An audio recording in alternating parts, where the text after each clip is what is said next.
আসসালামু আলাইকুম রহমতুল্লাহি ওয়াবারাকাতুহ। আলহামদুলিল্লাহি ওয়াহদা ওয়াসসালাতু ওয়াসসালামু আলা মান লা নাবিয়্যা বা'দা ওয়া আলা আলিহি ওয়া সাহবিহি ওয়া মাওয়ালা। তাহলে আল্লাহ রাব্বুল আলামিন বান্দাকে যদি ক্ষমা করে দেন, এটা বান্দার সবচাইতে বড় নিয়ামত। এই জন্য আল্লাহ বলেন, বান্দারে যেখানে গেলে ক্ষমা পাওয়া যায়, মাগফিরাত পাওয়া যায়, সেদিকে দৌড়াও। তুমি সবসময় শুধু ওই জায়গায় দৌড়াইবা যে জায়গায় গেলে আল্লাহ তোমারে ক্ষমা করে দিবেন। নবী সাল্লাল্লাহু আলাইহি ওয়াসাল্লাম একদিন ইমাম সাহেবের জন্য দোয়া করছেন, মুয়াজ্জিন সাহেবের জন্য দোয়া করছেন, দুইজনের জন্য দোয়া করছেন। তো ইমাম সাহেবের দোয়াটা আল্লাহ রাসূল সাল্লাল্লাহু আলাইহি ওয়াসাল্লাম করছেন এইভাবে, আল্লাহুম্মা আরশিদিল আইম্মাহ, আয় আল্লাহ আমার উম্মতের যত ইমাম আছে সমস্ত ইমাম গুলারে আপনি সঠিক রাস্তা দেখাই দেন, ইমাম গুলাকে আপনি হেদায়েত দেন, মানে সঠিক রাস্তা দেখাই দেন। কারণ ইমাম যদি সঠিক রাস্তা পায় তো মুসল্লিও সঠিক রাস্তা পাবে, ইমাম যদি রাস্তা ভুলে যায় তো মুসল্লিও রাস্তা ভুলে যাবে। ইমাম সাহেব যদি শিরিককারী হয় তো তার মুসল্লিও সব শিরিককারী হয়ে যাবে। ইমাম সাহেব যদি বেদাতকারী হয় তার মুসল্লিও আস্তে আস্তে সব বেদাতি হয়ে যাবে। ইমাম সাহেবের তাসির সবার উপরে পড়ে। মিয়া আমি না কিছু জানি না, আমাদের ইমাম সাহেব কিছু জানে না, কি মানুষ এটা বলে না? তাহলে ইমাম সাহেব যদি ভুল করে ফেলে, ইমাম সাহেব যদি উল্টাপাল্টা করে তো পুরা মুসল্লি উল্টাপাল্টা হয়ে যায়। আল্লাহ রাসূল সাল্লাল্লাহু আলাইহি ওয়াসাল্লাম দোয়া করলেন, আল্লাহুম্মা আরশিদিল আইম্মা, আয় আল্লাহ আমার উম্মতের ইমাম গুলারে আপনি সঠিক রাস্তা দেখাই দেন। এটা ইমাম সাহেবের দোয়া। মুয়াজ্জিন সাহেবের জন্য নবী সাল্লাল্লাহু আলাইহি ওয়াসাল্লাম দোয়া করছেন, আল্লাহুম্মা গফির লিল মুয়াজ্জিনিন, আয় আল্লাহ আমার উম্মতের যত মুয়াজ্জিন আছে সবগুলা মুয়াজ্জিনকে আপনি ক্ষমা করে দেন। সুবহানাল্লাহ। মুয়াজ্জিন করে কি করে দেন? আচ্ছা এবার বলেন দেখি কার দোয়াটা বড়, ইমাম সাহেবের দোয়াটা বড় দোয়া না মুয়াজ্জিন সাহেবের দোয়াটা বড় দোয়া? মাশাআল্লাহ, স্টুডেন্ট সব মেধাবী মেধাবী। অন্য মানুষের কত ইমাম সাহেবেরটা বড়। তাহলে নবী সাল্লাল্লাহু আলাইহি ওয়াসাল্লাম যে দুটা দোয়া করছেন এর ভিতরে মুয়াজ্জিন সাহেবের দোয়াটা বড়। এই কারণে যুগে যুগে বড় বড় উলামায়ে কেরাম যারা ছিলেন, যুগে যুগে মুহাদ্দিসিন, মুফাসসিরিন, ফুকাহায়ে কেরাম, যত উলামায়ে কেরাম ছিলেন তারা কখনো ইমাম হইতে চাইতেন না, মুয়াজ্জিন হওয়ার জন্য দৌড়াইতেন। এখন কিন্তু ইমাম হওয়ার পাওয়া যায়, মুয়াজ্জিন পাওয়া মুশকিল। আজান দেন না কেউ, মুয়াজ্জিন সাহেব নাই, একজনেরও আপনি ডাকলে এই ভাই একটু আজান দেন, রাজি নেই। এই ভাই একটু আসেন আজান দেন, দেনা। আজান দিতে কেউ রাজি নেই। আর আলেমদেরকে যদি বলেন আপনি একটু মুয়াজ্জিনি করেন, তো কয় আমার খাটো করে দিছে, আমার ইমাম না বানায়, কয় মুয়াজ্জিন। অথচ নবী সাল্লাল্লাহু আলাইহি ওয়াসাল্লাম মুয়াজ্জিনের দোয়াটা করছেন সবচাইতে বড়। এজন্য আহলুল ইলমেরা যুগে যুগে মুয়াজ্জিন হইতেন, ইমাম হইতে রাজি হইতেন না। ইমাম আবু হানিফা রাহিমাহুল্লাহ এত বড় ইমাম, জগৎ বিখ্যাত ইমাম, তার রাষ্ট্রের পক্ষ থেকে প্রস্তাব দেওয়া হয়েছে আপনি রাষ্ট্রের প্রধান বিচারপতির দায়িত্ব নেবেন। কত বড় রাষ্ট্র, বাংলাদেশের মতো এরকম রাষ্ট্র না, সেই অর্ধ পৃথিবীর আব্বাসী খেলাফত, বিশাল দুনিয়া, এই রাষ্ট্রের প্রধান বিচারপতির দায়িত্ব বিশাল ফোর্স না? কিন্তু ইমাম আবু হানিফা রাহিমাহুল্লাহ এই প্রধান বিচারপতির, প্রধান কাজীর এই দায়িত্ব নেন নাই। না নিয়ে তিনি বরং শাসকের পক্ষ থেকে নির্যাতনের শিকার হয়েছে, তাও তিনি এই রাষ্ট্রের এই দায়িত্ব, এত বড় পদ উনি নেন নাই। সৌদি আরবের একজন আলেম ছিলেন, জগৎ বিখ্যাত আলেম, যাকে তৎকালীন সময়ে পৃথিবীর সবচেয়ে বড় আলেম মনে করা হইত।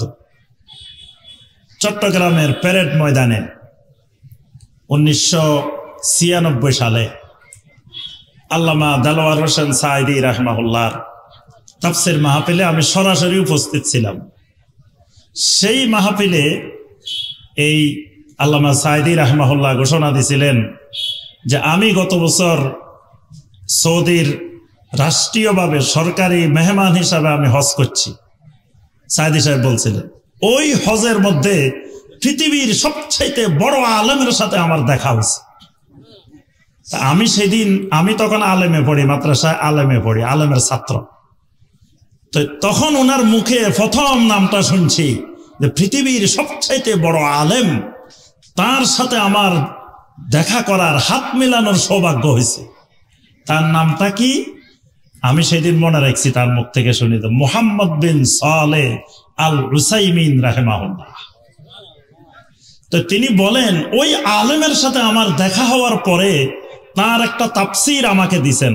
সাঈদী সাহেব বললেন ওই তাফসির মাহফিলে দেখাইছেন, পেরেড ময়দানের তাফসির মাহফিল দেখাইলেন সবাইরে, দেখাই বললেন এই তাফসিরটা আমি পাওয়ার পরে, এই তাফসিরটা আমি পড়ছি, পড়ার পরে আমি সিদ্ধান্ত নিছি এই বছর পেরেড ময়দানের তাফসির মাহফিলে আমি এই উসাইমিন রাহিমাহুল্লাহর এই তাফসির থেকে আপনাদেরকে তাফসির শোনাব। উনি ওই বছর সূরা আল ফাতিহা তাফসির করছেন, 5 দিন ব্যাপী সূরা আল ফাতিহা তাফসির করছেন, 5 দিনে। তো সূরা আল ফাতিহা তাফসিরটা উনি বলছেন আমি এই তাফসির থেকে করবো এই বছর। তো এই যে আমি শুনছি, তখন মনে রাখছি যে এই আলেমটা পৃথিবীর বিখ্যাত আলেম, তা আমরা সরাসরি উনাকে দেখি নাই। শেখ উসাইমিন রাহিমাহুল্লাহ মারা গেছেন, কিন্তু উনার অনেক কিতাবাদি আমার কাছে আছে এবং সবসময় পড়াশোনার চেষ্টা করি উনার। তো এই আলেমকেও সৌদি সরকার প্রধান মুফতি হওয়ার জন্য, সৌদি আরবের প্রধান মুফতি, গ্র্যান্ড মুফতি হওয়ার জন্য প্রস্তাব দিছিলেন, কিন্তু উনি রাজি হন নাই, উনি দায়িত্ব নেন নাই।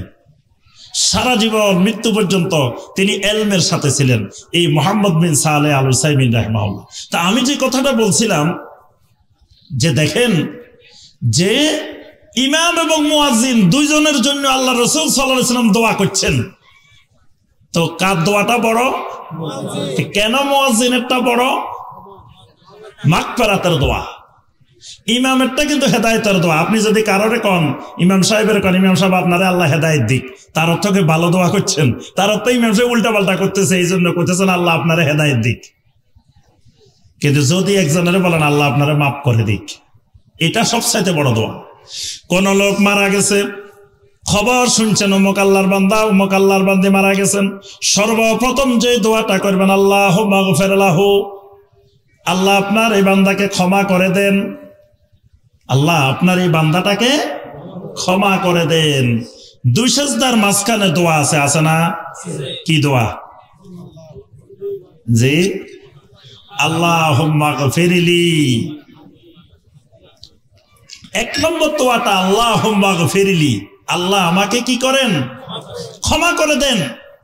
এই মাগফিরাতটা হলো সবচেয়ে বড় নিয়ামত। মুয়াজ্জিন সাহেব কিন্তু ইমাম সাহেবের সাথে মসজিদের সাথে তাআল্লুক বেশি থাকে।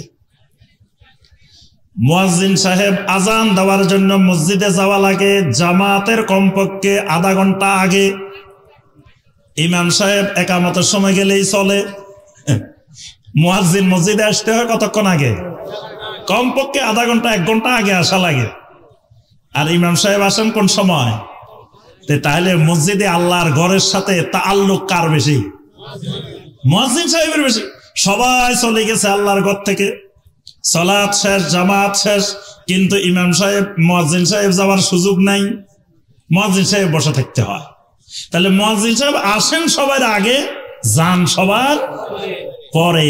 এই যে সময়টা মুয়াজ্জিন সাহেবের যায়, পুরা সময়টা আল্লাহর ইবাদতের মধ্যে, আল্লাহর ঘরের মধ্যে, আল্লাহর ঘরের সাথে তাআল্লুকের সাথে যায়। এই কারণে মুয়াজ্জিনের মর্যাদাটা ইমাম সাহেবের চাইতেও বেশি। সুবহানাল্লাহ। এখানে আল্লাহ পাক বলছেন যাদের মধ্যে এই বৈশিষ্ট্যগুলো থাকবে, আ'আদাল্লাহু লাহুম মাগফিরা, আল্লাহ পাক তাকে ক্ষমা করে দিবেন। সুবহানাল্লাহ। ওয়া আজরান আযীমা, বড় ধরনের মহান পুরস্কার দিবেন। বৈশিষ্ট্যগুলো কি কি সংক্ষেপে আমরা শুনবো। ইন্নাল মুসলিমিনা ওয়াল মুসলিমাত, 1 নম্বর বৈশিষ্ট্য, মুসলিম পুরুষ, মুসলিম নারী। 1 নম্বর কি? মুসলিম পুরুষ আর মুসলিম, তাহলে প্রথম গুণ হলো ইসলাম। আচ্ছা বলেন তো দেখি, আপনারা মুসলিম না মুমিন? কেউ কয় মুসলিম, কেউ কয় মুমিন। কোনটা ঠিক করে বলেন? মুসলিম না মুমিন? দুইটাই। আমরা মুসলিমও মুমিনও। তবে আগে মুসলিম না আগে মুমিন হয়েছেন? আগে মুসলিম হয়েছি। প্রথমে আমরা মুসলিম হয়েছি, তারপরে কি হয়েছি? মুমিন হয়েছি। মুসলিম আপনি যখন কালেমায়ে শাহাদাত পাঠ করবেন, শাহাদা পাঠ করবেন, তখন আপনি মুসলিম হয়ে গেছেন। আমি এই যে গত শুক্রবারের আগের শুক্রবারে উত্তরা 11 নম্বর সেক্টর মসজিদে একজন চাকমাকে ইসলাম ধর্ম গ্রহণ করাইছি, কালেমা পড়াইছি। তো এই লোকটা শুধু কালেমা পড়াই দিছি। লোকটাকে আমি জিজ্ঞাসা করছি, আপনি ইসলামের কি কি জানেন? তো দেখলাম যে তেমন কিছু একটা জানে না। তো পরে আমাদের মসজিদের যিনি সম্মানিত সভাপতি প্রফেসর ডক্টর ফজলে এলাহি হাফেজাহুল্লাহ, তো তিনি বললেন যে আমি একটা ইনস্টিটিউট করব, এই অমুসলিমদেরকে যারা নবমুসলিম নতুন মুসলিম হয়, এরা ইসলামের কিছুই জানে না, এদের জন্য কেমনে সালাত শিখতে হবে, কেমনে ঈমান শিখতে হবে, কেমনে দ্বীন শিখতে হবে, এরকম একটা ইনস্টিটিউট করব শুধুমাত্র নবমুসলিমদেরকে শেখানোর জন্য। তো এখন উনি কালেমা পড়ছে, খালি খালি কি পড়ছে আমার সাথে? আশহাদু আল্লাহ ইলাহা ইল্লাল্লাহু ওয়াহদাহু লা শারীকা লাহু ওয়া আশহাদু আন্না মুহাম্মাদান আবদুহু ওয়া রাসূলুহু। সুবহানাল্লাহ। এই কালেমাটা পড়ছে, মুসলিম হয়ে গেছে। কিন্তু ঈমান কি? ঈমান ভঙ্গের কারণ কি? ঈমানের রোকন কি? ঈমানের শর্ত কি? এই আল্লাহর বান্দা এখনো কিছুই জানে না।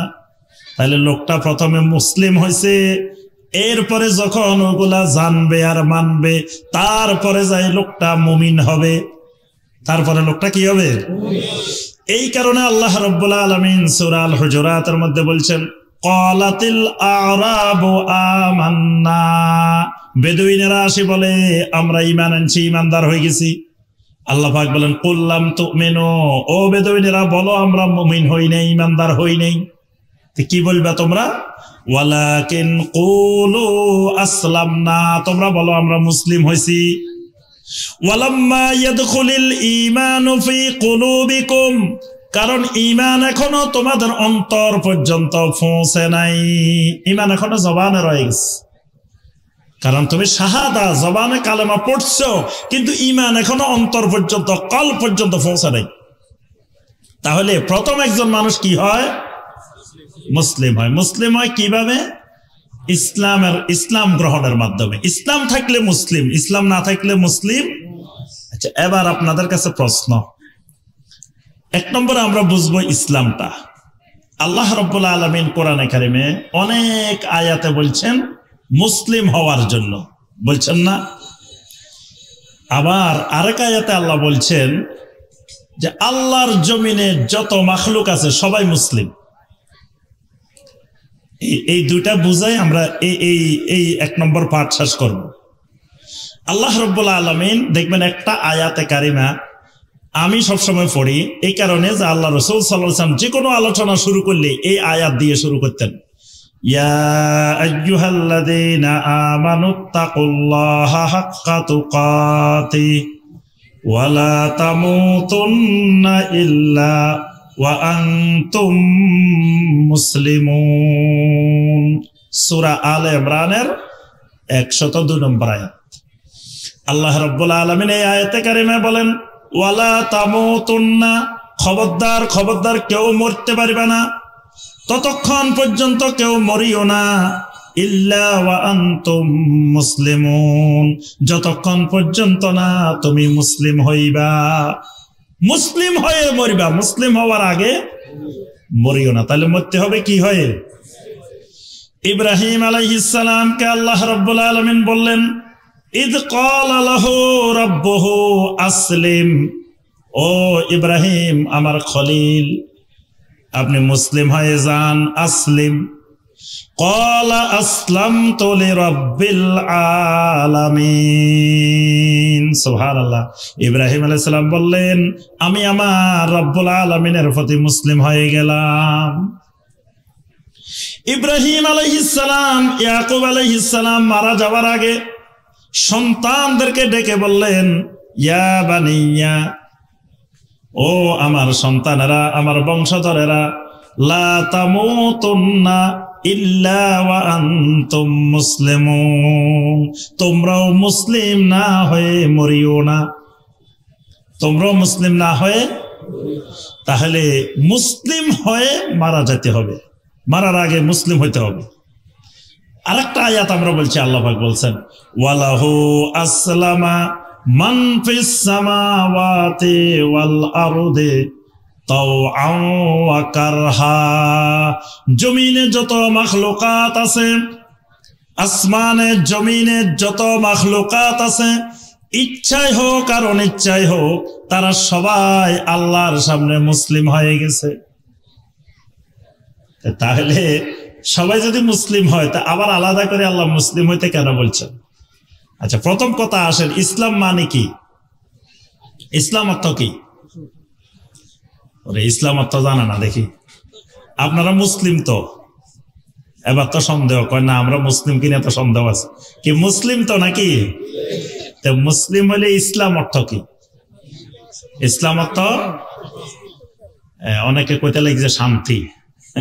ইসলাম অর্থ শান্তি না, সালাম অর্থ শান্তি। ইসলাম অর্থ আত্মসমর্পণ। ইসলাম অর্থ কি? আত্মসমর্পণ। কার কাছে আত্মসমর্পণ?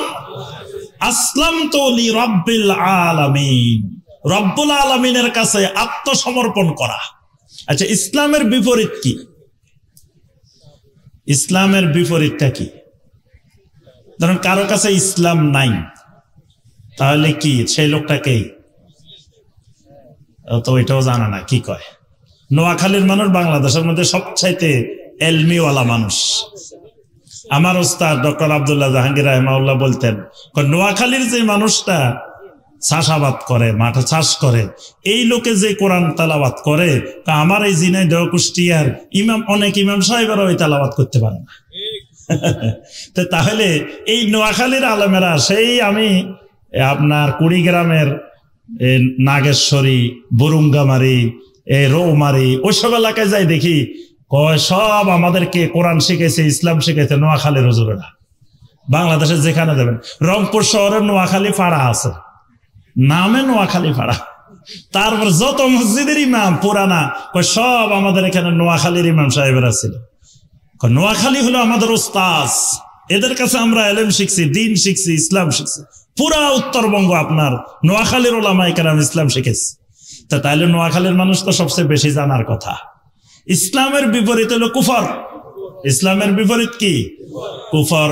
ইসলাম যদি না থাকে সেই লোক কাফের, ইসলাম যদি থাকে এই লোক মুসলিম। মুসলিম আর কাফের, হয় মানুষটা মুসলিম, না হয় মানুষটা কাফের। কাফের মানে অস্বীকার করা, প্রত্যাখ্যান করা, না মানা। আর মুসলিম মানে মানা, আত্মসমর্পণ করা, মেনে নেওয়া, এটার নাম মুসলিম। তাহলে যেখানে আল্লাহ পাক বলছেন ইচ্ছায় অনিচ্ছায় সবাই মুসলিম, এখানে হলো অনেক জিনিস আছে আমি আপনি চাইলেও মানতে হয়, না চাইলেও মানতে হয়, আছে না? দেখবেন আমার আপনার চুল দাড়ি সাদা হয়ে গেছে, কিন্তু আমি আপনি চাই না চুল দাড়ি সাদা হোক। আমি আপনি চাই চুল দাড়িগুলো কালো থাকুক, যুবক থাকি, বুড়া না হই। কি চাই না সবাই? কিন্তু চাইলে কি কাম হয়? চাইলে হয় না। এই জন্য আরবের একজন কবি সবসময় বলতেন, প্রসিদ্ধ তার কথাটা, যে ইজা রাআইতু শাইবা লাহা বায়াদুহু ফাকুলতু লিশ-শাইবে মারহাবা। আমি একদিন দেখি আমার চুল সাদা হয়ে যাইতেছে, তো চুল যখন সাদা দেখলাম বুঝতে পারলাম আমার বার্ধক্য কাছাই এসছে। এবার আমি বলে উঠলাম, ফাকুলতু লিশ-শাইবে মারহাবা, ও বার্ধক্য তোমাকে স্বাগতম, মারহাবা। কারণ কি? আমি চিন্তা করে দেখলাম এটারে ঠেকাইতে চাইলেও ঠেকানো আমার পক্ষে সম্ভব, তো তার চাইতে এটারে স্বাগতম জানালো ভালো। আরবের কবি বলছেন, যে জিনিস তুমি চাইলেও ঠেকাইতে পারিবা না, এটা তুমি না চাইলেও আসবো, তো এটারে তুমি স্বাগতম জানাইলেও আসবো, এটারে তুমি স্বাগতম না জানাইলেও আসবো, তো তার সাথে স্বাগতম জানাই পেল, এটাই তো ভালো।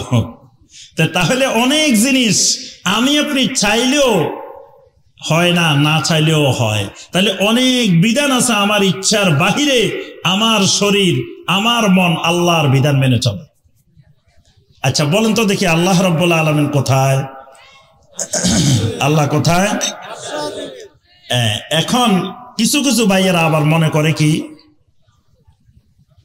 যে আল্লাহ রাব্বুল আলামিন সব জায়গায় সর্বত্র বিরাজমান, সত্তাগতভাবে জাতগতভাবে আল্লাহ সর্বত্র বিরাজমান, এই কথাও কেউ কেউ বলেন। আচ্ছা, যে ভাইরা এই কথাটা বলেন ওনারা দেখবেন আবার যখন দোয়া করে আল্লাহর কাছে, রব্বানা আতিনা ফিদ দুনিয়া হাসানা ওয়া ফিল আখিরাতি হাসানা ওয়া কিনা আযাবান নার, হাত তুলছে কোন দিকে? যদি আল্লাহ রাব্বুল আলামিন সর্বত্র বিরাজমান হয় তো হাত খালি উপরে কেন? রব্বানা আতিনা ফিদ দুনিয়া হাসানা ওয়া ফিল আখিরাতি হাসানা ওয়া কিনা আযাবান নার, কি দোয়া এইভাবে হওয়ার কথা না? কারণ আল্লাহ তো সব জায়গায়, উপরে নিচে চারিদিকে, তো দোয়া খালি উপরের দিকে কেন? তার অর্থ হলো কিছু জিনিস আমি আপনি না চাইলেও আমার আপনার অন্তর, আমার আপনার ফিতরত কিন্তু সাক্ষী দিতেছে আল্লাহ উপরে। আমার আকীদা গলত, আমার বিশ্বাসে গলত, কিন্তু আমার ফিতরত বলে দিতেছে মিয়া তোমার বিশ্বাসে ভুল, আল্লাহ উপরের দিকে। আল্লাহ রাব্বুল আলামিন যদি উপরে না হয় তো মেরাজ কেন উপরের দিকে? মেরাজ তো পাতালের দিকে, নিচের দিকেও হইতে পারত। আল্লাহ রাসূলকে মেরাজের জন্য উপরের দিকে কেন নেওয়া হইল? আল্লাহ পাক কোরআনে কারিমের মধ্যে বলেন, কাদ নারা তাকাল্লুবা ওয়াজহিকা ফিস সামা, ও নবী আপনাকে আমি দেখতেছি বারবার খালি আপনি আকাশের দিকে তাকাইতেছেন, কারণ জিবরাইল আমিন ওহী নিয়ে উপরের দিক থেকে আসে, পাতালের দিক থেকে আসে নাই। আল্লাহর জিকির করতে করতে করতে করতে আল্লাহর কিছু বান্দা দেখবেন বাঁশ ধরে ধরে উপরের দিকে উঠে যায়, মাওলারে খোঁজে, মাওলা উপরের দিকে, মাওলারে পাওয়ার জন্য। তো মাওলা যদি নিচের দিকেও থাকে পুকুরে যাইয়ে তো ডুব দিত মাওলারে খোঁজার জন্য। কি মাওলা যদি সব জায়গায় হয় তা উপরের দিকে কেন বাঁশ ধরে? পুকুরে ডুব দেওয়ার কথা, মাওলা নিচের দিকে। কি বলেন? অথবা কারেন্টের তারও আছে মাহফিলের মধ্যে, তার দড়ি দড়ি টানার কথা, আমার মাওলারে খুঁজতেছি, কিন্তু কোনদিন দেখছেন তার দড়ি টানছে? তাহলে যাতে মাতাল, তাহলে ঠিক। আবার দেখবেন মাহফিলের আশেপাশে মান্দার গাছও থাকে, কোনদিন জিকির করতে করতে একবার মাজুব হয়ে গেছে, মান্দার গাছ একটার মধ্যে উঠে গেছে, এরকম দেখা গেছে। তাহলে বোঝা যায় যে সে যে মাওলারে খুঁজতেছে উপরের দিকে, এটা ভুল খুঁজতেছে, মানে মাওলা উপরের দিকে এটা তার ফিতরত সাক্ষী দিতেছে, কিন্তু সে যে বিশ্বাস করে বসে রয়েছে তার বিশ্বাসে ভুল। এই জন্য আল্লাহ পাক বলেন, ওয়ালাহু আসলামা মান ফিস সামাওয়াতি ওয়াল আরদি তাওআন ওয়া কারহা, অনেক জিনিস আছে তোমার ইচ্ছার বাহিরেও আমি আল্লাহর হুকুম মেনে চলে। আমাদের শরীরে আমার আপনার ইচ্ছার বাহিরে আল্লাহর অনেক হুকুম মেনে চলে, চলে না? তা আল্লাহ পাক বলেন ওই মুসলিম হওয়াটা দুই ধরনের, একটাকে বলা হয় ইসলামে কাউনি, আরেকটাকে বলা হয় ইসলামে শারঈ। একটা ইসলামে কাউনি আর একটা ইসলামে কাউনি মানানোর নাম মুসলিম না। ইসলামে কাউনি যেটা প্রকৃতিগতভাবে মানতে বাধ্য, এটা আবু জাহেলও মানতে বাধ্য, আবু লাহাবও মানতে বাধ্য, আবু তালেবও মানতে বাধ্য, সব মানুষ মানতে বাধ্য, এটার নাম মুসলিম হওয়া না। মুসলিম হওয়া কোনটা? যেটা ইসলামে শরঈ, নবী সাল্লাল্লাহু আলাইহি ওয়াসাল্লাম যেই শরীয়ত নিয়ে আসছেন এই শরীয়ত মানার নাম মুসলিম। এখন আল্লাহর একজন বান্দা দেখবেন নামাজ পড়ে না, এই লোক আল্লাহর ওলি। আচ্ছা, ল্যাংটা হয়ে বসে রয়েছে এই আপনাদের নোয়াখালীতে, এই এলাকা কিন্তু সব আমার চিনা। আমি কিন্তু 1994 সালে আপনাদের ছাপরাশির হাটে আসছি। কত সালে? 94 সালে। তখন আমি মাদ্রাসা দাখিলে পড়ি, ক্লাস 10-এ পড়ি। আমার একজন উস্তাদ এই ছাপরাশির হাট ফাজিল মাদ্রাসার প্রিন্সিপাল ছিলেন, মাওলানা রুহুল আমিন। এই মাদ্রাসার অনেক দিন প্রিন্সিপাল ছিলেন উনি। এর আগে আমি যে মাদ্রাসায় পড়ছি ছাগলনাইয়া মধুগ্রাম জিনারহাট ফাজিল মাদ্রাসা, ওই মাদ্রাসার প্রিন্সিপাল ছিলেন, পরে এখানে আসছেন। একদিন আমি 94 সালে ওস্তাদের সাথে দেখা করার জন্য এই বসুরহাট আসি। এই রাস্তা দিয়ে গাড়ি ঘোড়া পাই না, তখন রাস্তার অবস্থা খুব খারাপ। 94 সালে অনেক কষ্ট করে তো ওস্তাদের কাছে আসি, ছাপরাশিরহাট আসি, দেখা করছি। তো এই এলাকায় একদিন আমি শুনছি, জায়গার নাম কমু না, নাম করলে আপনারা মনে কষ্ট নিতে পারেন, এক আল্লাহর ওলির আত্মপ্রকাশ ঘটছে আপনাদের আশেপাশে। আল্লাহর ওলি ল্যাংটা। আল্লাহর ওলি কিরকম? কাপড় চোপড় নাই। তো আল্লাহর ওলির খাদেম আবার মহিলারা। খাদেম কারা? হাজার হাজার মানুষ আল্লাহর ওলির কাছে পানি নিয়ে আসতেছে, কত কিছু নিয়ে আসতেছে আল্লাহর ওলির কাছে। তা আমিও দেখতে গেছি, আল্লাহর ওলির দেখে আসে। ল্যাংটা হইলে যদি আল্লাহর ওলি হওয়া যায়, তাহলে সাহাবাই কেরামদের মধ্যে এরকম পাওয়া যেত না। একজন সাহাবী কখনো কাপড় চোপড় খুলছেন এইরকম কোন সাহাবী শুনছেন? এটা আল্লাহর ওলি হয় না, শয়তানের ওলি হয়। আর যারা মনে করে যে ল্যাংটা হইলেও আল্লাহর ওলি হয়, তাদের ঈমান ভেঙে যায়, ঈমান নষ্ট হয়ে যায়। আচ্ছা, তো পরে আমি যে জিজ্ঞাসা করলাম, তার আশেপাশে যে দালাল থাকে না, এগুলার আশেপাশে দেখবেন অনেক দালাল আছে, খাদেমের নামে দালাল। তা জিজ্ঞেস করলাম যে ভাই, আপনাদের আল্লাহর ওলি কি নামাজ পড়ে? কয় না, নামাজ পড়া লাগে না। তো কেন নামাজ পড়া লাগে না? কয় আমাদের আল্লাহর ওলি এখন হাকিকতে আছেন। তা আমি কে হাকিকত আবার কি জিনিস? কয় শরীয়তে থাকলে নামাজ পড়া লাগে, তরিকতে থাকলে নামাজ পড়া লাগে, মারফতে থাকলে নামাজ পড়া লাগে, হাকিকতে উঠে গেলে আর নামাজ পড়া। তা আমি বললাম, যেই হাকিকতে নামাজ পড়া লাগে না, এটা শয়তানের হাকিকত, এটা ইসলামের হাকিকত নয়। আল্লাহর রাসূল সাল্লাল্লাহু আলাইহি ওয়াসাল্লাম অসুস্থ অবস্থায় হাঁটতে পারতেছেন না, দাঁড়াইতে পারতেছেন না, সাহাবায়ে কেরামদের কাঁধে বর করে মসজিদের জামাতে হাজির হয়েছেন। নবী সাল্লাল্লাহু আলাইহি ওয়াসাল্লাম যেদিন ওফাত হবে, সোমবার দিন সকালবেলায় ফজরের আজান হয়েছে, মসজিদে জামাত হইতেছে, নবী সাল্লাল্লাহু আলাইহি ওয়াসাল্লাম বেহুশ, হঠাৎ করে ফজরের সময় জাগ্রত হয়ে গেছেন, হুঁশ ফিরে আসছে। হুঁশ আসার সাথে সাথে আম্মা জান আয়েশাকে বললেন, একটু দরজার পর্দাটা সরাই দাও, আমি আমার উম্মতের সালাতের দৃশ্যটা দেখে দুনিয়া থেকে যাই। পর্দাটা সরাই দেওয়া হইল। নবী সাল্লাল্লাহু আলাইহি ওয়াসাল্লাম আবু বকর রাদিয়াল্লাহু তাআলার ইমামতিতে ফজরের জামাত হচ্ছে। নবী সাল্লাল্লাহু আলাইহি ওয়াসাল্লাম এক দৃষ্টে তাকিয়ে রইলেন, আর দুই চোখ দিয়ে ঝরঝর করে পানি পড়তেছে। আবু বকর রাদিয়াল্লাহু তাআলা মনে করছেন আল্লাহ রাসূল আসবেন, তিনি আস্তে আস্তে পিছনে সরে যাইতেছেন। নবী সাল্লাল্লাহু আলাইহি ওয়াসাল্লাম ইশারা দিলেন আল্লাহ রাসূল আসবেন না। আম্মা জান আয়েশাকে বললেন পর্দাটা লাগাই দাও। তো নবী সাল্লাল্লাহু আলাইহি ওয়াসাল্লামের কিছুক্ষণ পরেই নবী সাল্লাল্লাহু আলাইহি ওয়াসাল্লাম ওফাত হয়েছে, এবং নবী সাল্লাল্লাহু আলাইহি ওয়াসাল্লামের সর্বশেষ কথাটা ছিল আসসালাত আসসালাত ওয়া মা মালাকাত আইমানুকুম। তো সেই রাসূলের ওফাতের আগ পর্যন্ত নামাজ ছাড়লো না, তাহলে আল্লাহ রাসূল ওই হাকিকতে পৌঁছতে পারে নাই, এটা শয়তানের হাকিকত। তাহলে বোঝা যায় যেই ফিতরত মানতে বাধ্য, এটা মানার নাম মুসলিম না, যেটা শরীয়তের বিধান ওইটা মানার নাম মুসলিম। এই কারণে সূরা আল আরাফের 154 নম্বর আয়াতে আল্লাহ পাক বলছেন, আলা লাহুল খালকু ওয়াল আমরু তাবারাকাল্লাহু রাব্বুল আলামিন। জেনে রাখো, সৃষ্টি সব একমাত্র আল্লাহর। এই সৃষ্টির উপরে আইন চলবে, বিধান চলবে, হুকুমও চলবে একমাত্র আল্লাহর। সৃষ্টি যার, হুকুম মানতে হবে তার। সৃষ্টি একজনের, হুকুম মানবে আরেকজনের। এটার নাম মুসলিম না, এটার নাম কাফের, এটার নাম ওয়ামান লাম ইয়াহকুম বিমা আনজালাল্লাহু ফাউলাইকা হুমুল কাফিরুন। আল্লাহ পাক সরাসরি বলে দিয়েছেন, আমি আল্লাহর বিধান অনুযায়ী ফয়সালা যারা করে না তারা কাফের।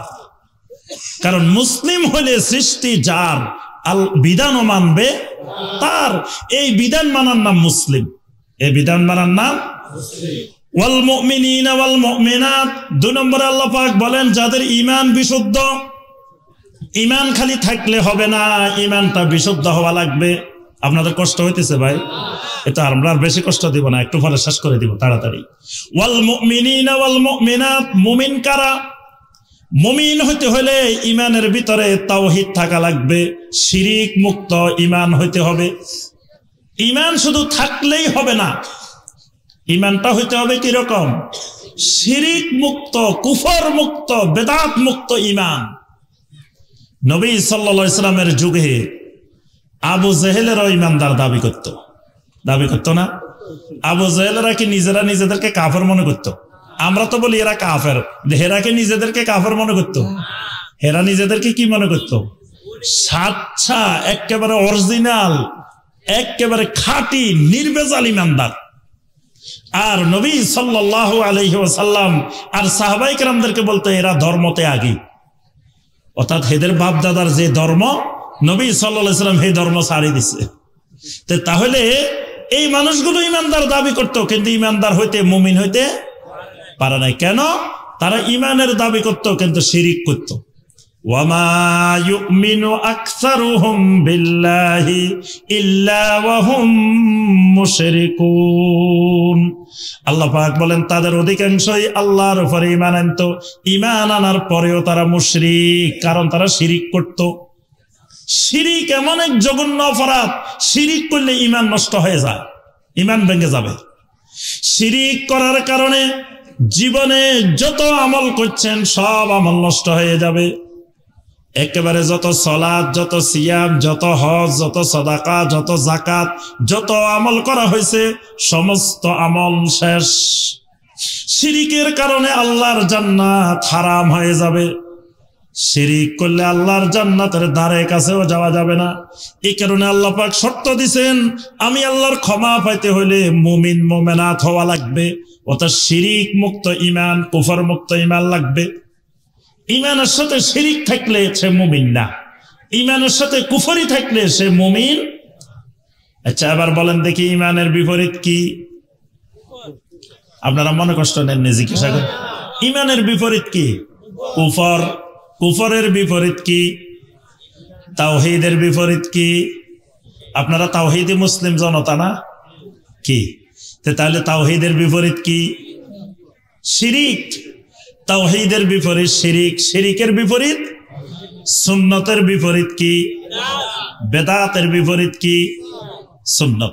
এই বিপরীত জিনিসগুলো মনে রাখতে হবে। রাতের বিপরীত কি? মাশাআল্লাহ। দিনের বিপরীত কি? আচ্ছা এখন ছাপরাশিরহাটে এই এলাকায় এখন দিন না রাত? আমি যদি কই দিন, মানবেন? আমাদের দেশের সিস্টেম হয়েছে কয় হুজুরে যাতে দিন কইতেছে তাহলে আমাদের দেখা ভুল হইতেছে। দেখো আমাদের হুজুর কত বড় আল্লাহর ওলি, আমরা সবাই দেখতেছি রাত, কিন্তু আমাদের হুজুরে দেখতেছি কি? দিন। সবাই কয় সুবহানাল্লাহ সুবহানাল্লাহ। দেখো আমাদের হুজুর কোন পর্যায়ের আল্লাহর ওলি হয়ে গেছে, আমরা সবাই দেখতেছি রাত, হুজুরে দেখতেছে দিন। এই হলো বাঙালির সিস্টেম। কিন্তু এরকম অন্ধ আনুগত্য করা, এই তাকলিদ ইসলামে হারাম। এটা শিরিকের রাস্তা খুলি দে। কোন আলেম ওলামার আমরা এলেম নিব ওলামায়ে কেরামদের থেকে, ওলামায়ে কেরামদের সোহবতে থাকবো, ওলামায়ে কেরামদেরকে মহব্বত করব, কিন্তু ওলামায়ে কেরামের অন্ধ আনুগত্য করব না। মানে যেই কথা ওলামায়ে কেরামের কোরআন সুন্নাহ পরিপন্থী, উনি যত বড় আলেম হোক তার কথা আমরা মানব না। এইটা শক্ত থাকতে হবে। একেবারে এমন অন্ধ হয়ে গেছে যা কয় সুবহানাল্লাহ।